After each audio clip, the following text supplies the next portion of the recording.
Wa natijatu ilmul arif, dan hasil atau buah dari ilmu yang akan didapatkan orang yang arif billah itu adalah at-tayran birruhaniyah. Dengan ruhaniyahnya dia akan bisa melampaui ila alamil qurbah, kepada alam kedekatan dengan Allah.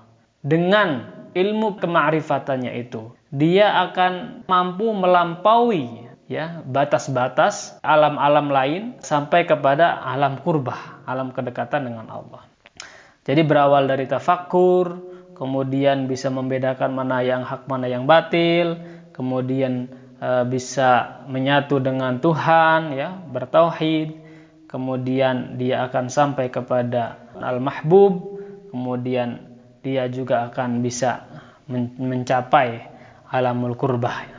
Fal arifu tayyarun ilal qurbah. Karena orang yang arif, orang yang sudah ma'rifat billah itu akan mencapai kepada alam qurbah, kedekatan kepada Allah. Wal abidu sayyarun ilal jannah, dan orang al-ibadah itu akan menuju kepada surga. Jadi ada dua tujuan yang berbeda antara orang yang ma'rifat dengan orang yang ahli ibadah. Qala ba'dhum fi haqqihi al-wafir, kemudian sebagian ulama mendendangkan syair, membuat syair. Qulubul arifina laha uyunun tara ma la yarahun nadhirun wa ajnihatun tatiru bi ghairi rish ila malakuti rabbil alamin. Qulubul arifin, hatinya orang-orang yang arif billah, laha uyunun, itu punya mata, ada matanya, punya mata, punya penglihatan, ada penglihatan, mampu melihat, itu maksudnya. Taro mala yarahun nadhirun, hatinya ini bisa melihat sesuatu yang tidak bisa dilihat oleh orang yang bisa melihat. Jadi hatinya ini bisa melihat sesuatu yang tidak bisa dilihat oleh orang yang bisa melihat. Jadi ada orang yang bisa melihat, tetapi dia terbatas, tidak semuanya bisa dilihat. Ada sesuatu yang tidak bisa dilihat. Seperti halnya kita ini terbatas, tidak akan mampu bisa melihat sesuatu yang ada di balik tembok. Nah, kalau orang yang arif itu akan bisa melihat sesuatu yang terbatas itu, akan tembus. Wa ajnihatun tatiru bi ghairi rishin, dan dia punya sayap, punya sayap yang bisa membawa dia terbang untuk melampaui batas-batas itu. Ila malakuti rabbil alamin, sampai kepada kerajaan Allah Subhanahu wa taala yang sangat mulia.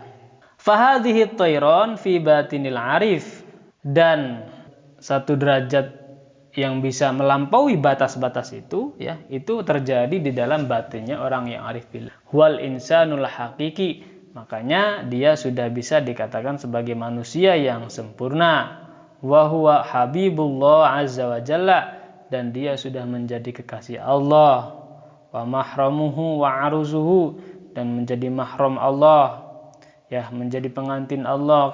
Kama qala Abu Yazid al-Bustami rahimallahu taala, auliyaullah hum aruasuhu. Wali-wali Allah itu adalah pengantin-pengantinnya. La yarul arais illal maharim, tidak akan bisa melihat, tidak diperbolehkan melihat pengantin itu kecuali suaminya, kecuali mahramnya.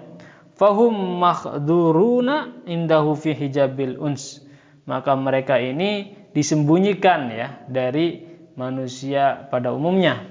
Wala yarahum ahadun fid dunya wala fil akhirah, dan tidak akan ada orang yang bisa menemukan dia baik di dunia ataupun di akhirat, ghairullah, kecuali Allah. Jadi sangat-sangat tersembunyi. Aulia illah itu sangat tersembunyi, tidak bisa ditemukan oleh siapapun kecuali Allah.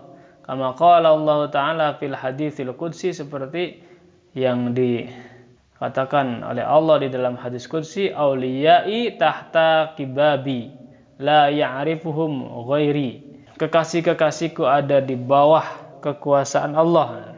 La ya'rifuhum ghairi, tidak akan ada yang mengetahui kecuali Allah. Wala yaran nas fi dzahir minal arus ila dzahiru zinatiha, dan manusia itu hanya bisa melihat pengantin dari perhiasan-perhiasannya saja.